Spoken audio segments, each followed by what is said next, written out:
Are we realizing our full potential? Do we even know our full potential? Do we even know our potential? If these are some of the questions that you come across in your day-to-day lives, then you have tuned into the right channel. Hello everybody, I am Mehak Batra and I welcome you all to the safe space known as Booked, where we talk about books, shows, articles, magazines, etc., whatever, which we can use to learn lesson from and have a practical applicability of the same in our own day-to-day lives. Today, we are going to talk about one of the very beautiful books out there written by J.R.O. known as Profile of a Perfect Person. Basically, this book is a summary of chapter 2 of Bhagwat Gita. Most of the times, people think that Bhagwat Gita is such a spiritual text, religious text. We don't know what we'll do once we read the entire text. How do we apply it in our lives, right? So here I come. We talk about the practical applicability of the same in our lives. I'm going to talk about the top 5 lessons from the book Profile of a Perfect Person so that we can grow in our personal lives. Here we go. Lesson number 1.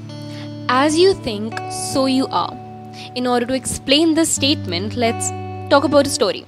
So, there's this one boy who is full in tears and he goes to his mother and says that, Mama, I didn't get selected in the team now. I'm really sad, very upset. I don't know how to go about in life again. It's because of the size that I didn't get selected. Then his mother said him one thing, that it's not about the size of the person in the game that matters, but the size of the game in the person that does. So the child got motivated, he worked again really hard, and the next time this team selection came, he got selected. And do you know who this person I'm talking about is? None other than the basketball great Michael Jordan. So conclusion of this entire story is that you become what you speak to yourself, you become what you believe in. So it's better you believe in good things, you speak good things to yourself. Lesson number 2.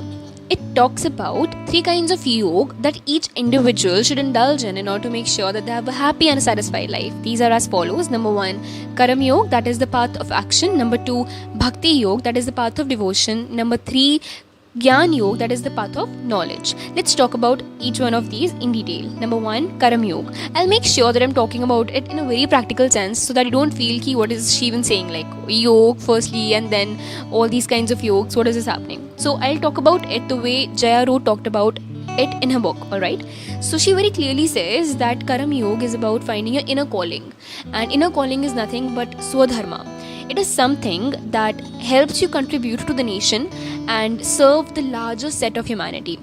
It's not about changing your field. For example, if someone is an architect, he does not have to change his field. He just have to make sure that his work is in tune with what the nation wants, and it serves the larger purpose. It serves the humanity as a whole in a greater manner.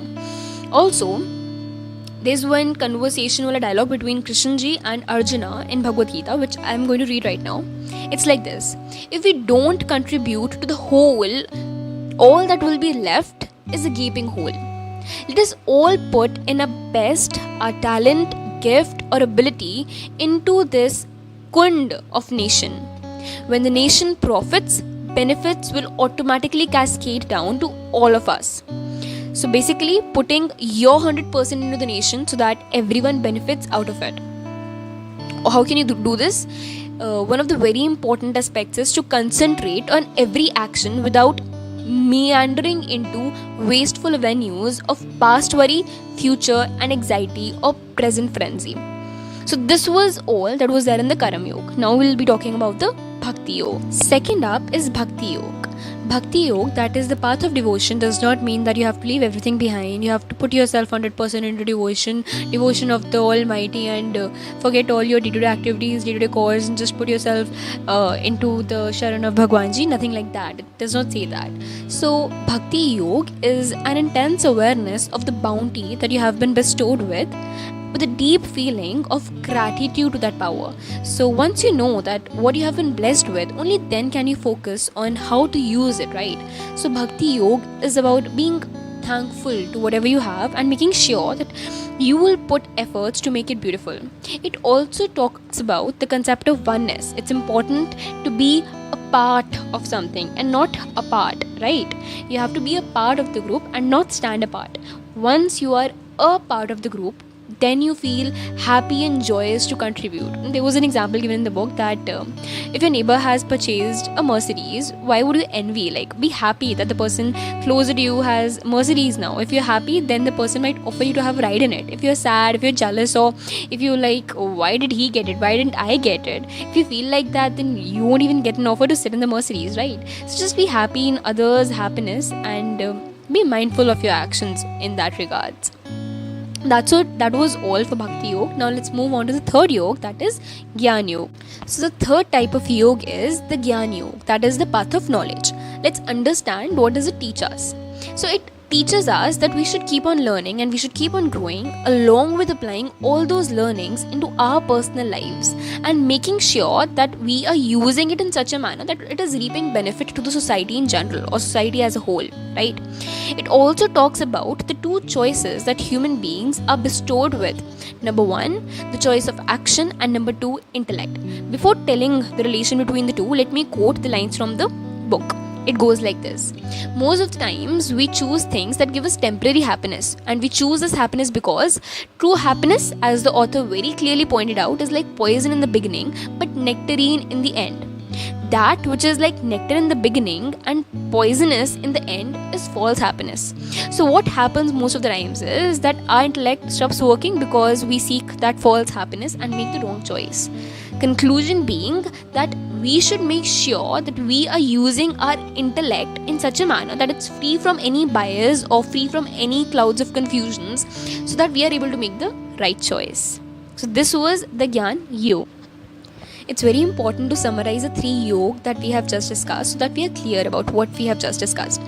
So first one was Karam Yoga. It was about finding a selfless action that you are ready to take up in order to serve the society without thinking about what the fruit is going to be.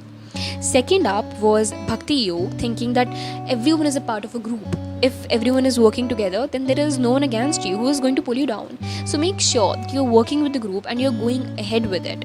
Third up was Gyan Yoga. Gyan Yoga talked about using the knowledge to make the right choices, to use the knowledge to find not the false happiness but the real happiness in your lives.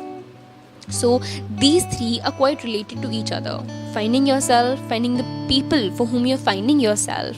I mean, you don't need people to find yourself, but then again, you have people around you to serve. It gives you the motivation. You feel thankful for being surrounded with so much beauty.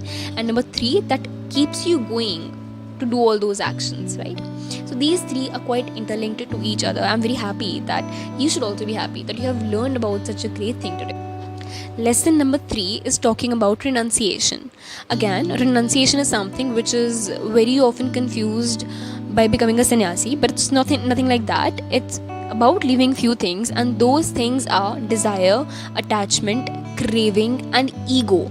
These all things are the culprit that cause sorrow. So therefore it's very important for us to remove all these things from our life. So when we talk about renunciation, we don't talk about leaving your life behind and follow a particular path. It's about leaving all the negative traits behind in order to live a peaceful life. Lesson number 4. It's about self-realization through meditation. Out of all the lessons that we have discussed, this is the one that stands highlighted because this gives the meaning of the profile of a perfect person. I mean, that in itself is a good description of the lesson, isn't it? Okay, anyways. So why is meditation important? Meditation is important because when you're meditating, you don't have any thoughts. You're just focusing and you're concentrating on your intellect, which is above your mind. Mind is a place where you have all kinds of thoughts, all kinds of emotions, all kinds of experiences. Everything that comes in your life goes through the mind. So when you're removing that element from your time or your meditation, you're removing the mind, you're focusing on the intellect, which is way above your mind. When you're able to do that, the thoughts are filtered. Now you know how you have to react, how you have to respond, how you have to be. And that state is what we call as the profile of a perfect person. When you're able to listen to your intellect than your mind. And that can happen through meditation. That is completely leaving all your thoughts from the mind behind and concentrating on that superpower known as intellect. This was a very important lesson. I think if you have listened to this lesson, you're going back with one of the superb learnings. Lesson number 5. It's about mastering the art of maintaining the contact with the world, yet remaining mentally detached.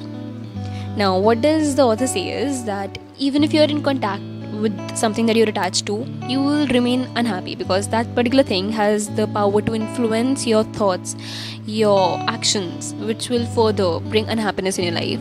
And she talks about the second thing, which is not exactly a thing, it's a law. She says that whatever you're attached to in your life is tend to go away from you. So it's better to leave the concept of attachment only. Now just keep doing your thing and never focus on what it is going to bear for you. Just keep on doing, leave the concept of attachment, and you're going to be happy. Also, Krishna implores you not to get attached with the world, which does not mean that you don't contact the world. You should contact the world. It's a very beautiful place out there, right? But you should do that without attachment, because when you do that without attachment, only then can you enjoy what you have acquired.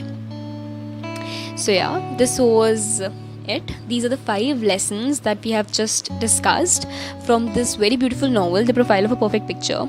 I mean, this book was not a very tough read. It's a very easy read, a good 135 pages novel. And if you want to read, you should definitely give it a read, because it is a little bit, questioning book. Like, it'll make you question few things in your life, your decisions, and how you look at things. So yeah, I hope I've justified this novel by explaining the way I have explained the 5 points, the 5 key learnings, and I hope you're going back with a learning, you're going back with something new, something good, something positive, and something energetic and motivating, so that you can apply the same in your lives with the same intensity with which I have tried to explain all these things to you. So thank you guys for watching this video till here, and all the best, keep growing. Since this is the Bhagwat Gita session, I'll end the video by saying Hare Krishna, Krishna Krishna, Hare Hare, Hare Ram, Ram Ram, Hare Hare. And it's not the ending, it's the beginning for more such novels to be read. All the best. Bye.